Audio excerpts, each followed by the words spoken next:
नमस्कार। हमारा आज का विषय है प्रेमचंद की ईदगाह कहानी।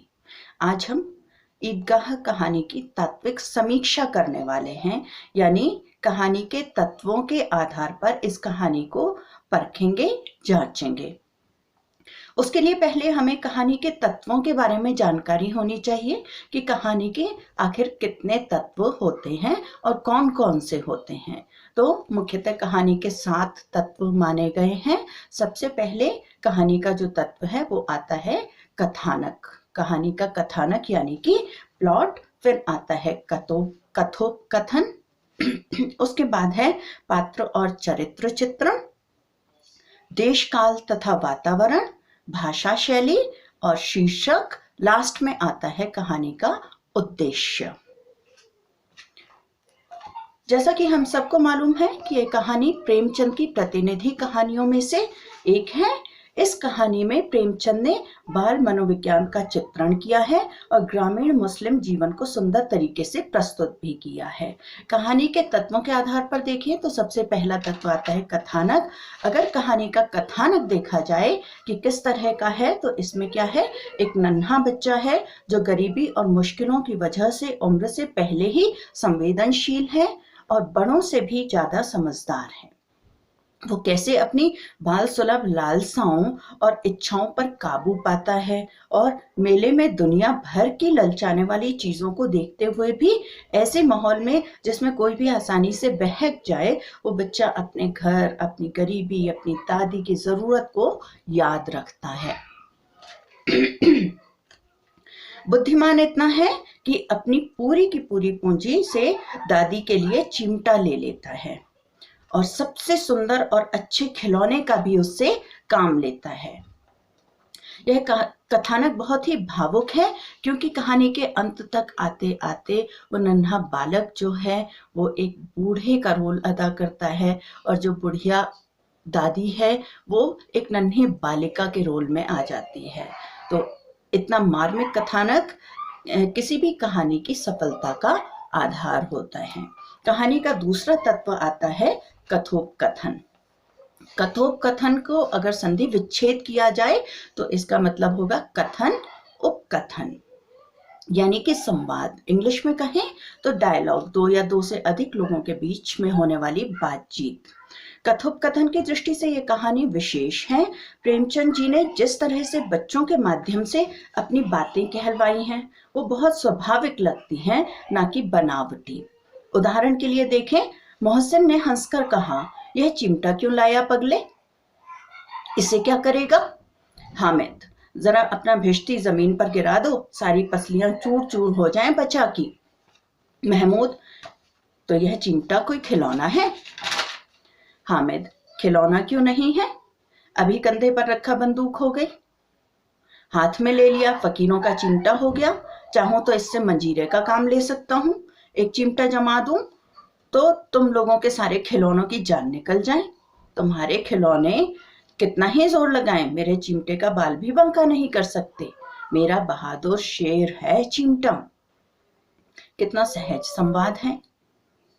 इससे कहानी में सरसता बढ़ती है। कहानी में अगर संवाद लंबे हों तो कई बार कहानी बोझिल हो जाती है, लेकिन यहाँ छोटे छोटे चुस्त संवाद दिए गए हैं, बाल सुलभ संवाद दिए गए हैं, बालकों के अनुरूप हैं, स्वाभाविक से लगते हैं, तो इससे कहानी में सरसता बढ़ रही है। अगला तत्व आता है कहानी का पात्र एवं चरित्र चित्रण। प्रयोग की दृष्टि से किसी भी कहानी में 2 तरह के पात्र होते हैं। पहले पात्र आ जाएंगे मुख्य पात्र जिनको कहा जाएगा, अन्य को हम कह देंगे गौण पात्र। तो इस दृष्टि से देखें तो इस कहानी में 6 जो हैं वो मुख्य पात्र हैं। 2 पात्र तो हमें मालूम ही है, कौन, हामिद और उसकी दादी अमीना, बूढ़ी दादी अमीना। फिर आ जाते हैं उसके दोस्त। कौन कौन से दोस्त हैं? महमूद, नूरे, सम्मी, मोहसिन। ठीक है, तो ये 4 उसके दोस्त हैं और 2 वो आ जाते हैं। तो ये 6 प्रधान पात्र हैं। क्यों? क्योंकि ये पूरी कहानी में गतिशील बने हुए हैं, जबकि आबिद, दुकानदार, ग्रामीण, मोहसिन की छोटी बहन आदि गौण पात्र हैं। गौण यानी कि अप्रधान पात्र या सहायक पात्र कह देंगे। इन पात्रों का कहानी में बहुत कम प्रयोग हुआ है। कहानी का मुख्य पात्र या केंद्रीय पात्र कौन है? हामिद है। वह कहानी में आरंभ से अंत तक विद्यमान है। अब आता है पात्र के बाद उसका चरित्र चित्रण करना। तो हामिद का कैसा चरित्र चित्रण किया गया है, इस पे हम ध्यान देंगे जरा। हामिद कैसा है, आशावान है, उसमें बाल सुलभ मासूमियत है, वो आम बालकों की तरह मेले में खाने पीने की चीजें देखकर, खिलौने देखकर ललचाता भी है, जो कि बहुत स्वाभाविक है, मगर उसमें असीम संयम है। वह यथार्थ स्थिति को, अपनी दादी के कष्ट को मेले में भी याद रखता है। यानी वह बहुत ही ख्याल रखने वाला बालक है, उसमें जीवट है, अपने बुद्धि बल से वह विपरीत परिस्थितियों को भी अपने पक्ष में कर लेता है। कैसे? अपने तर्कों के सामने उसके तर्कों के सामने सभी दोस्त हथियार डाल देते हैं और अंततः बारी बारी से अपने खिलौने उसे खेलने को देते हैं। दादी अमीना तो उसके भोलेपन और उसकी सहृदयता से इतनी भावुक और द्रवित हो उठती है कि वह बिल्कुल बच्ची बन जाती है। फलते कहानी में सभी पात्र व उनका चरित्र चित्रण बेहद मार्मिक है। पाठक कहानी में वह पात्रों के साथ बिल्कुल घुल मिल जाता है। अतः पात्र और चरित्र चित्रण की दृष्टि से यह कहानी संवेदना को बढ़ाने वाली कहानी है, सरस कहानी है। अगला तत्व आता है कहानी का देश काल तथा वातावरण। यहाँ देश को हम कंट्री की सेंस में बिल्कुल भी नहीं लेंगे। काल का मतलब सभी जानते हैं, समय है, और वातावरण कैसा बुना गया है उस सब दृष्टि से हम ईदगाह कहानी को परखने वाले हैं। यह कहानी 80-90 वर्ष पूर्व भारत के मुस्लिम ग्रामीण क्षेत्र को लक्ष्य करके लिखी गई थी, किंतु आज भी यह उतनी ही सामयिक और नई लगती है और कालजयी कहानी कहा जाएगा इस तरह की कहानी को कि इतने पुराने जमाने में लिखी गई, लेकिन आज के जमाने में भी वह उतनी ही रेलेवेंट है। तो अगर कोई चीज कालजयी हो जाती है, कोई रचना कालजयी हो जाती है, उसके साथ लेखक अमर हो जाता है, इससे अधिक तो कुछ होता ही नहीं है। अमरत्व प्राप्त करना, किसी रचना का कालजयी हो जाना, this is extreme level of goodness. तो जो वातावरण कहानी में दिखाया गया है वह आज भी मिल जाएगा। वातावरण बहुत ही सजीव है। तीसरा जो देश काल हमने देख लिया, वातावरण किस तरह का है, वातावरण बहुत सजीव है। चाहे तो वो अमीना का घर हो, घर की गरीबी हो, गांव का वातावरण हो या मेले का वातावरण बुना गया हो, सब कुछ इस तरह से प्रस्तुत किया गया है कि कहानी को आप जीने लगते हैं, महसूस करने लगते हैं। हामिद ईदगाह के लिए जा रहा है तो आपको लगता है कि आप उसकी टोली में शामिल हैं या वो आपके सामने से गुजर रहे हैं।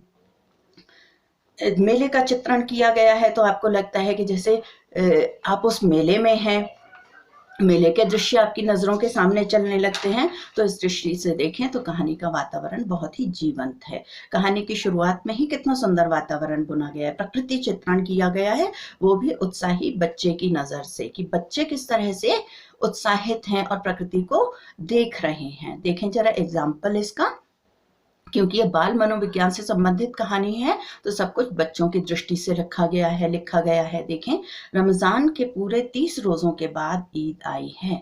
कितना मनोहर, कितना सुहावना प्रभात है।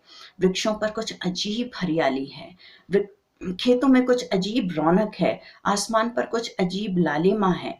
आज सूर्य देखो कितना प्यारा है, कितना शीतल है, मानो संसार को ईद की बधाई दे रहा है। देश काल और वातावरण की दृष्टि से यह कहानी सुंदर और उद्देश्य को प्राप्त करने में समर्थ हुई है।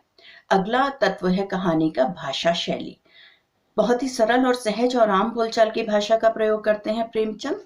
आम लोगों की कहानी लिखते हैं, आम लोगों की भाषा में लिखते हैं। छोटे छोटे संवाद हैं, मुहावरों का उचित प्रयोग है, प्रसंगानुकूल भाषा है, शब्दावली भी उसी के अनुरूप है। तो ये सब इस कहानी के विशेषताएं हैं। मुहावरों का प्रयोग देखें कैसे किया गया है, जैसे मुंह चुराना, उल्लू बनाना, जी चुराना, नानी मरना, छक्के छूटना, छोटे छोटे आम से मुहावरे हैं जिनसे कहानी अधिक रुचिकर हो आई है। हिंदी और उर्दू के शब्दों से इस कहानी में और अधिक सरसता आई है। अगला तत्व आता है कहानी का फिर शीर्षक। सेकंड लास्ट है, ये छठा तत्व है कहानी का शीर्षक। ईदगाह शीर्षक बहुत सार्थक है। क्यों? क्योंकि कहानी में लगभग सारा अंश ईदगाह जाने, ईदगाह से वापस आने, ईदगाह के आसपास लगे मेले पर ही केंद्रित है। तो ईदगाह के आसपास सब कुछ है। तो शीर्षक पढ़ के हमें अंदाज हो रहा है कि इसका सेंटर क्या है। हालांकि हम इसके मेन कैरेक्टर हामिद, हामिद पे बेस्ड कुछ भी टाइटल दे सकते हैं। हामिद है, हामिद का चिमटा है, कुशाग्र बुद्धि हामिद लिखा जा सकता है, या उसकी दादी अमीना पे बेस्ड कुछ टाइटल दे सकते हैं। लेकिन अंततः हमें लगता है कि ईदगाह जो है सबसे सटीक टाइटल इसके लिए बैठता है। अगला उद्देश्य आ जाता है कहानी का। अंतिम तत्व उद्देश्य है। कहानी का मूल उद्देश्य है बाल मनोविज्ञान को रेखांकित करना। सबसे पहली बात तो ये इसमें उभर के आती है। नेक्स्ट जो प्रेमचंद की खासियत है ही भारतीय ग्रामीण परिवेश को लोगों के सामने प्रस्तुत करना है। ग्रामीण परिवेश में भी अमीरी और गरीबी का किस तरह का भेदभाव है वो सब दर्शाना है। उसका अंतर क्या, अमीरी गरीबी के बीच की खाई को दर्शाना है मुख्य उद्देश्य उनका। तो इस सब में वो पूरी तरह से सफल हुए हैं। और कहानी रुचिकर होनी चाहिए, मनोरंजक होनी चाहिए। तो इस उद्देश्य को तो ये कहानी 100% प्राप्त करती है। तो इस तरह से हम देखते हैं कहानी के सभी तत्वों पे ये कहानी बिल्कुल सटीक बैठती है। इसीलिए हम इसे कालजयी रचना भी मानते हैं। Thank you.